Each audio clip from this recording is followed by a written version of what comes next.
Bonjour à toutes et à tous. Imaginez un instant, et si on pouvait se muscler sans bouger? Ça ressemble à de la science-fiction, et pourtant, une étude assez incroyable vient bousculer tout ce qu'on croyait savoir sur les étirements. Préparez-vous, parce que les conclusions vont vraiment à contre-courant. Alors voilà la question qui est au cœur de tout ça. Est-ce qu'on peut vraiment construire du muscle en restant assis? À première vue, ça semble complètement contre-intuitif, n'est-ce pas? On associe la muscu à l'effort, au mouvement, à des charges lourdes. Et pourtant, on va voir que la science nous réserve parfois des surprises de taille.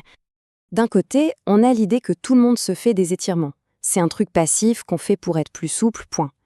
Et de l'autre, eh bien, il y a cette découverte, un étirement long et intense peut de manière active faire grossir le muscle et le rendre plus fort. C'est ce basculement du passif à l'actif qu'on va décortiquer ensemble. Bon, commençons par le début. L'étirement, traditionnellement, à quoi ça sert? Pourquoi est-ce que dans l'esprit de tous, c'est uniquement lié à la souplesse? On va d'abord poser les bases de ce qu'on pense savoir. Ok, ça, on connaît tous. Les étirements, c'est pour améliorer son amplitude, gagner en flexibilité, parfois ça aide un peu pour la douleur. C'est le stretching classique, celui qu'on fait en début ou en fin de séance depuis toujours. Bref, rien de bien nouveau sous le soleil.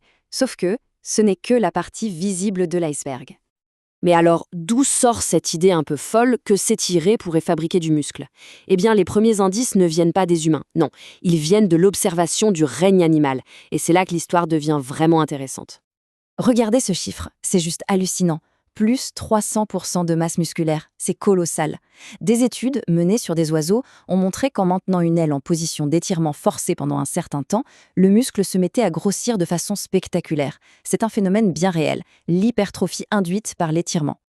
Forcément, la question qui vient tout de suite après, c'est est-ce que ça marche aussi pour nous? Est-ce que ce qui est vrai pour un oiseau peut l'être pour un humain? Une équipe de chercheurs a voulu en avoir le cœur net. Allez, on plonge maintenant dans le vif du sujet, l'expérience menée sur des humains.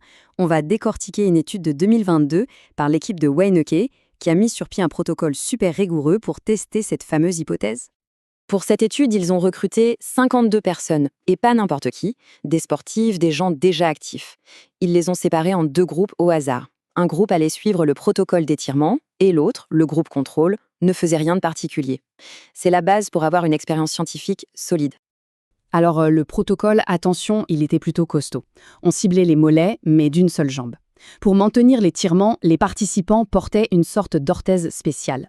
Et la durée 1 heure. Non pas par semaine, mais 1 heure chaque jour pendant 6 semaines. Et le plus important, l'intensité. On demandait un étirement très intense, à 8 sur 10 sur l'échelle de la douleur. C'était pas de la rigolade. Et c'est là que le protocole est vraiment malin. Pour être sûr des résultats, les chercheurs ont comparé la jambe étirée avec deux choses. Le groupe contrôle, bien sûr, mais aussi avec l'autre jambe de la même personne. C'est une super méthode pour isoler parfaitement l'effet de l'étirement. Alors, le verdict? Après 6 semaines de ce régime intensif, qu'est-ce qui s'est passé? Accrochez-vous bien, parce que les résultats, que ce soit en muscle ou en force, sont assez spectaculaires. Premier chiffre, et pas des moindres, plus 15,2% d'épaisseur du muscle du mollet. C'est énorme. C'est une hypertrophie significative, un gain de masse musculaire qu'on peut voir et mesurer. Et tout ça, je le rappelle, sans soulever un seul kilo de fonte. Juste avec un étirement. Et ce n'est pas juste du muscle pour faire joli. La force aussi a grimpé en flèche. La force statique, c'est-à-dire la capacité à tenir une contraction, a augmenté de près de 17%. Donc le muscle est non seulement plus gros, mais il est aussi objectivement plus fort. Mais le chiffre le plus impressionnant, c'est peut-être celui-ci. La force dynamique, mesurée par la charge maximale qu'on peut soulever une fois, a explosé de plus de 25%.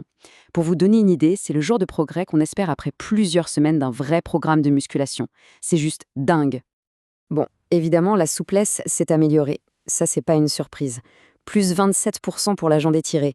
Mais ce qui est super intéressant, c'est de voir que même la jambe, qui n'a rien fait, a gagné 7,5% de souplesse.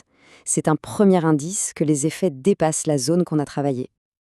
Ce tableau résume tout parfaitement. La première colonne, ce sont les gains incroyables de la jambe étirée. Mais regardez bien la deuxième colonne, c'est peut-être la plus fascinante.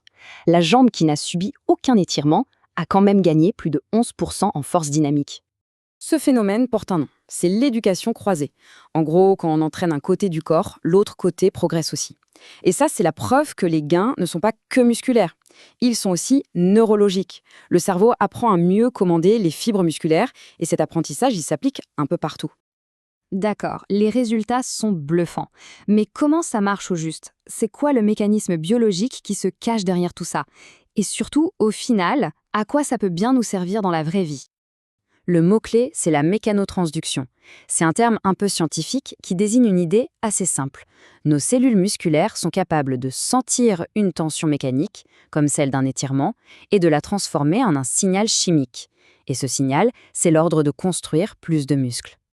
L'hypothèse des chercheurs, c'est donc que cet étirement très intense crée des micro-dommages dans les fibres musculaires, un peu comme le ferait une séance de muscu classique. Et en réponse, le corps ne se contente pas de réparer les dégâts, non, il surcompense, il reconstruit le muscle en le rendant plus gros et plus fort pour la prochaine fois. C'est le principe même de l'hypertrophie. Et alors, concrètement, qu'est-ce qu'on peut en faire? Eh bien, les applications sont potentiellement énormes. Pensez à la rééducation après une blessure, où on pourrait renforcer un muscle sans même avoir à le bouger, ou pour lutter contre la fonte musculaire quand on est immobilisé. Ça pourrait même être un outil de plus pour les athlètes, ou pour combattre la sarcopénie, cette perte de muscle qui vient avec l'âge. Alors, on termine sur cette question, est-ce que s'étirer pendant 1 heure, c'est la nouvelle façon de faire de la musculation? Bon, la réponse est sûrement non, ça ne remplacera pas complètement la salle de sport, mais ce que cette étude prouve, c'est que l'étirement est un outil beaucoup plus puissant qu'on ne le pensait. Ce n'est plus juste une question de souplesse, c'est une vraie méthode pour construire du muscle et de la force. Une toute nouvelle porte qui s'ouvre.